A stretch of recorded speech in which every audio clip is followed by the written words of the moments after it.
I'm Bonnie Hobel, and I'm a licensed clinical social worker, and I'm also a transition life consultant with TLC Services. I'm really happy to be here with you today to talk about this topic of managing your emotions, partly because I believe this is something that has a huge effect on our lives, and it's something we can do something about. So we can learn skills to help us with this. The more of a whole person we are, the more effective and satisfied we can be in our lives. And we can manage ourselves, not others. And we start with ourselves because we can control that more than anything else. And if we know ourselves better, that's the first step. We can retrain ourselves if we're having problems in the area of managing our emotions. Because, things are really easy when we're having pleasant feelings, but then when we're having de-stress or stressful feelings, then it's not so easy.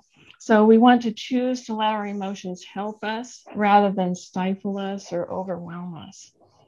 And then we can better show up as our true selves, who we are and who we want to be in the world. We are emotional beings. Our emotions can have a huge impact. And as human beings, we're really always trying to manage our emotional safety. We seek comfort. We want to be comfortable. And to build and sustain trust is an emotional dynamic. It's all based on what we're able to do and how we feel inside and our moods and our perceived safety. There are some skills we can learn. And the first of these is just identifying what emotions or feelings we're having, and then using those, understanding them, and then managing our own emotions. And then the second thing is being aware that our emotions really do drive our behavior. While we are not our feelings, they do drive our behavior, and others can feel our overreactions.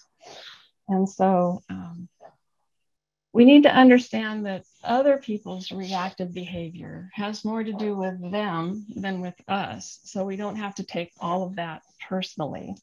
And then we need to figure out how we're going to react to their emotional ups and downs. So it gets a little complicated because we have this going on inside of ourselves, and so do other people. So if we can then recognize the emotional states of others and manage ourselves around that, then we can be doing a really good thing. We can decide, do we want to be a calming influence when other people are stressed? Or if we're not that, sometimes we can be too reactive or judging, and then we can potentially make things worse. So we're going to learn some skills to keep that from happening. Self-reflection leads to self-awareness. So one of the skills is observing ourselves. And we can learn over time. We develop our emotional muscle, just like we develop our muscles when we're working with weights. The more we practice it, the better we get at it. And it has to do with looking in the mirror, understanding who we are ourselves, and then we can have a better perspective on everything else. And if we can, part of that is just being present to our own feelings.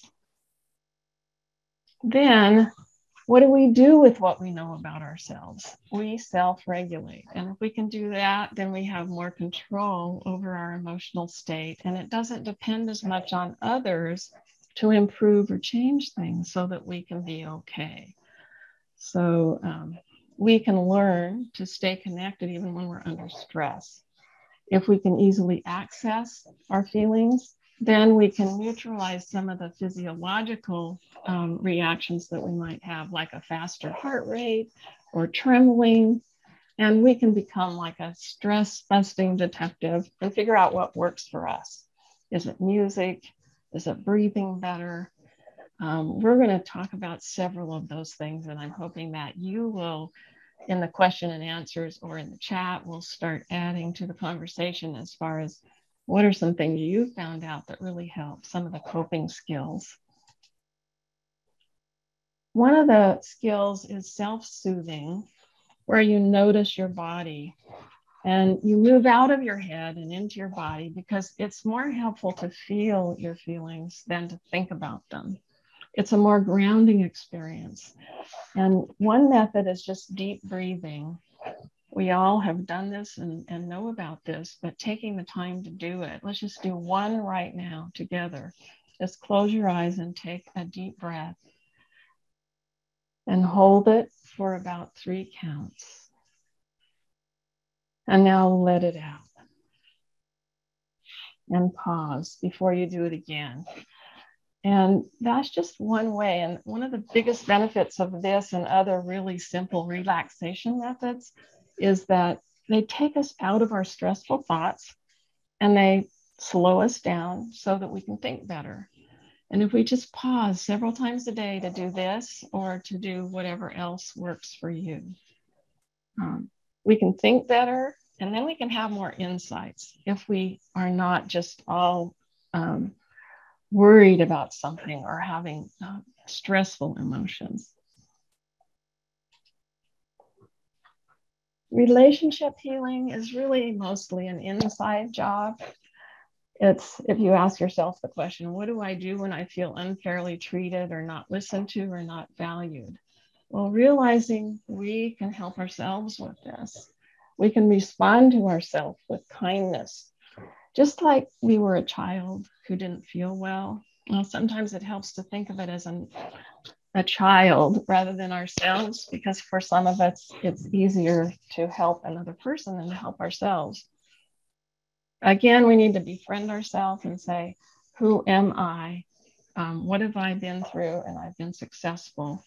And comfort ourselves, and then we can move on. And I like to call this being on your own team. If you're not on your own team, then how are other people going to join your team and help support you? Now I'm going to go through several categories of emotions. Emotions are powerful. We can't just disregard them. And our mood affects our interactions. It's how we deal with challenges, how we spend our time. Everything's affected by our mood. And the goal is to be able to experience uncomfortable emotions, but not stay stuck in them. So if we just ignore them, it doesn't really make them go away. They kind of build up inside of us. And if they're not addressed, then they can get worse over time. And sometimes people will use unhealthy ways of dealing with them, like overeating or drinking alcohol to excess. And so if we can acknowledge them while we're recognizing they don't have to control us. And we do that by labeling them, putting a name to them, sitting with them. There might be more than one feeling going on, but if we can get better at that, it's really useful. Then we can reframe our thoughts, figure out what filter are we using? What are we thinking about this? What would you say to a friend? Like you could think that, I own my emotions so they don't own me, and having this feeling, but I don't have to let it take over. So I'm going to go through several categories. The first one is anger. And there's this misconception that feeling angry is the same as acting angry. Well, that isn't always the case. Sometimes people are holding it inside, and that assumes you have no control over your behavior. So anger is a whole continuum. It doesn't have to just be angry, acting angry, feeling angry. It can go everywhere from a lesser kind of anger, being just a little upset or impatient, irritated, agitated. It can go all the way up to being really furious. You can see all the words on this slide that are related to anger, and there are many more. So the information it's giving us is that something has been violated, something we care about, either ourselves or our values have been violated, and we don't like that. The gift it gives us is the ability to set boundaries, and it motivates us to set boundaries, to say, I am going to accept this, I'm not going to accept that, so that we don't have to keep experiencing anger over the same things over and over again.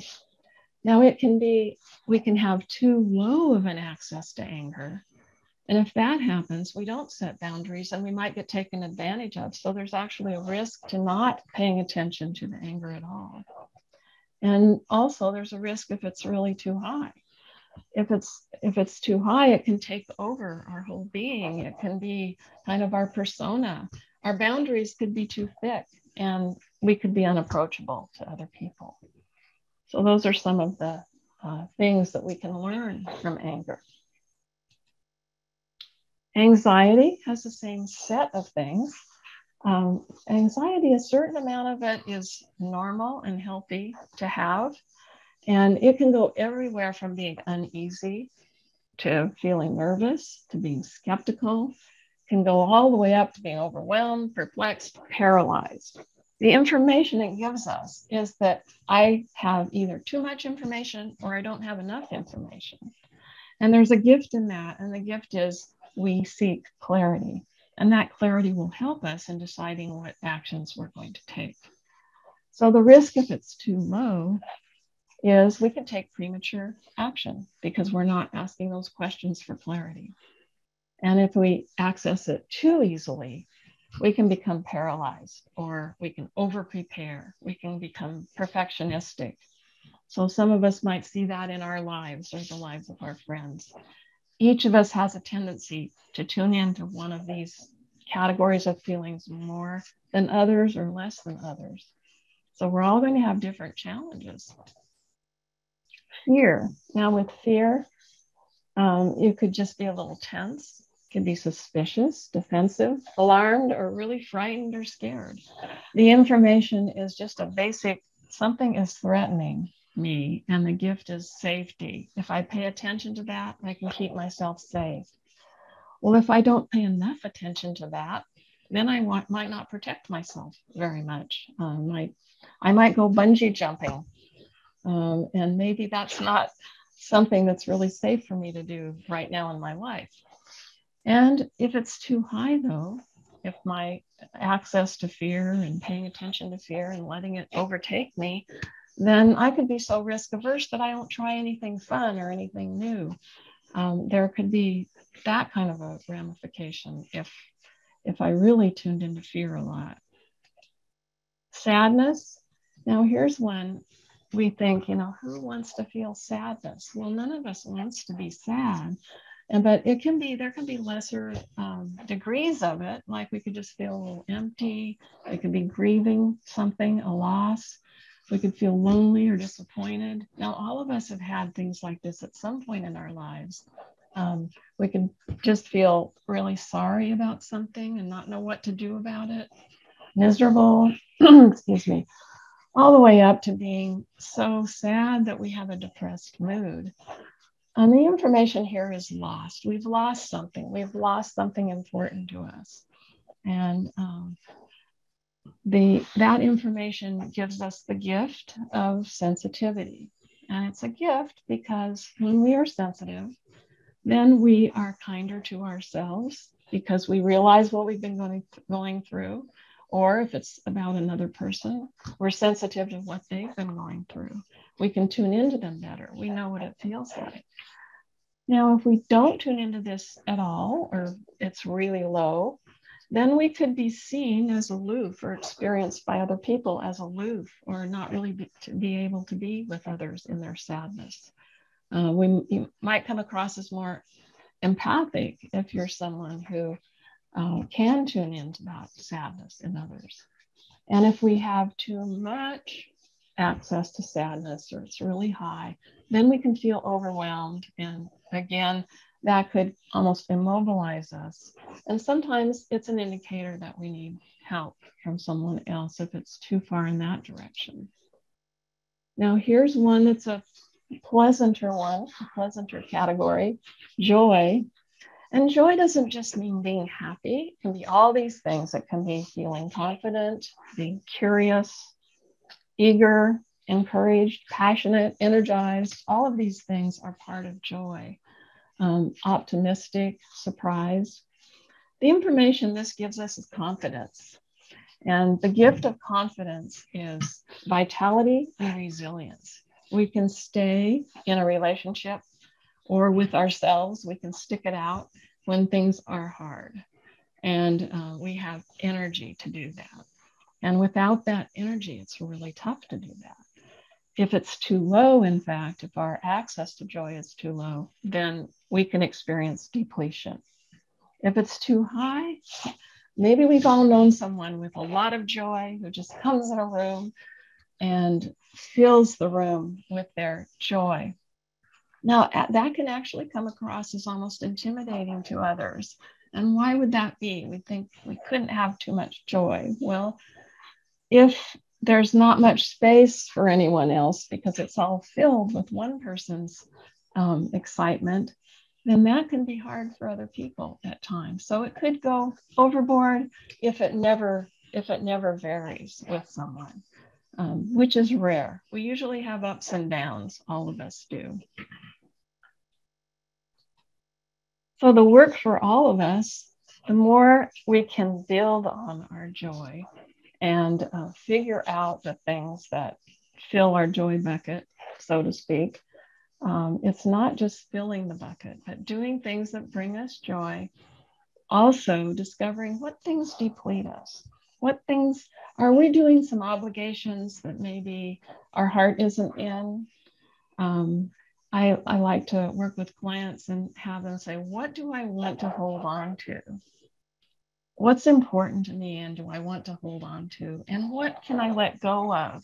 Because it's maybe not something that's helping me in my life and helping me feel good in my life. So there are a couple of different categories of ways we manage emotions. There's harmful ways and there's helpful ways. The harmful ways include denying them, so we don't get the information, withdrawing from other people, so then we don't work it out and find solutions, ridiculing, sometimes it's even ridiculing ourselves or somebody else, or bullying is a stronger word, but just ridiculing is not a good way to handle emotions. And substance use is not a good way. And helpful ways, you can spell out PATH, as you can see here on the slide. Pause. Pausing is important because it gives us a chance to step back and see what's going on. Acknowledge what you're feeling. Think, because you have tools, you have your brain, you have things you can think of that will help you. And then the H stands for help yourself. There's lots of ways you can help yourself, and we're going to go through a few more of those. These are the practices that I recommend for people to manage their emotions. Under self-reflection is just being present, noticing what's going on now inside of you. Then in red, you see, recognize and name your thoughts, wants, and feelings. What do I think? What do I feel? What do I want? And if you can label them and articulate them in your mind, then you're much better able to present yourself to someone else about that. And you can reframe your thoughts in that process. If I'm thinking something that might be true, but it's destroyed, it's not helpful, then you can change that. And use a journal. I love using a journal. I have one that I actually like it partly because I think it's pretty. And I put things in here like things that I'm grateful for. I just list a few things on a day. Affirmations, things that I believe about myself. You can just write at the top of the page, I am, and put some adjectives of what you are, some things you are. So I put things down for myself. I am brave. So if I'm not feeling good someday, then I can open that up and I can remind myself of all the things I am. I'm kind, I'm loving. So I'm telling you only the good ones. And when we read those, we can remind ourselves that we're capable people. We can take our qualities and we can use them. And then you can kind of keep track in the journal if you're so inclined to write things down of what works and what calms you. When I did this on one day, what happened? Did it make my day better? Did I have a great day all day or not? And then you can kind of keep track of it. You can be like your own a detective or a research scientist about your own self and figure this out. Now, under the category of empathy, empathy is something you can give yourself as well as others. And that goes a long way in calming your emotions and feelings. Because if you say to yourself, yes, I'm feeling stressed, but I know how to deal with that. I'm going to go sit for a while and breathe deeply. And I'm going to think about some good things about myself and what I'm going to do for the rest of the day. So you can empathize with yourself and with others. And the best way to empathize with others is by being curious and asking them open-ended questions that you don't know the answers to. If you ask a question of someone that can be answered by yes or no, that isn't the same as an open-ended question where you learn more from them. And the more you learn from each other about each other, the better connection there is, and the better the feelings are going to be when you're around that person. And then empathy involves listening, mirroring, connecting with your nonverbal communication. We can tell if someone's not listening, can't we? Just like we could with our parents when we were children. We could tell if they were busy doing something and not really looking at us, that they weren't really listening. And we can acknowledge the other person and let them know that you're trying to understand what they're going through. And I like to say, instead of, I know just what you're feeling, that kind of discounts what another person is going through, because it sounds like you've had exactly the same experience, and none of us has really had exactly the same experience as another person. So it's better even to say, I want to understand, and I'm trying, please say more. And that helps with the conversation. And then to regulate ourselves in relationships, we can practice mood boosters, like calling a friend. And when you call a friend, it doesn't always have to be to complain about something. It can be to talk about something pleasant. Go for a walk, meditate, listen to music, whatever helps you.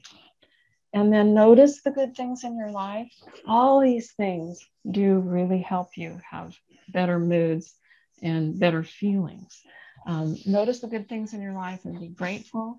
How much does it take to thank someone for doing a nice thing? It's really an easy thing to do, and it makes both of you feel better. Be respectful, but part of that is just assuming positive intentions by the other person, unless you're proven wrong, instead of the other way around. So when we're in doubt, we can inquire instead of assuming the most negative intention. That's just another way of reframing how we're viewing something. Now, these things in red are really important. Learn how to quickly reduce your stress and calm yourself. I've talked about that several times already, but if it's deep breathing, great. And we're hoping you're coming up with ideas and starting to put them in chat or saving them for the Q&A. And then share how things impact you and explore how things impact the other. Why is that important? It's partly because we tend to leave out feelings. And if we leave feelings out, we can't practice what it is that we can do with our feelings and learn from our feelings. If I'm sharing with a friend how something impacts me, then they know me better. And I'm also practicing what I'm learning about myself and talking about it. And then you can explore how things impact the other person. So you're inviting the other person to have that level of vulnerability also. And you're making it safe for them if you're expressing your feelings. And then use humor and play. This is one of the most important things.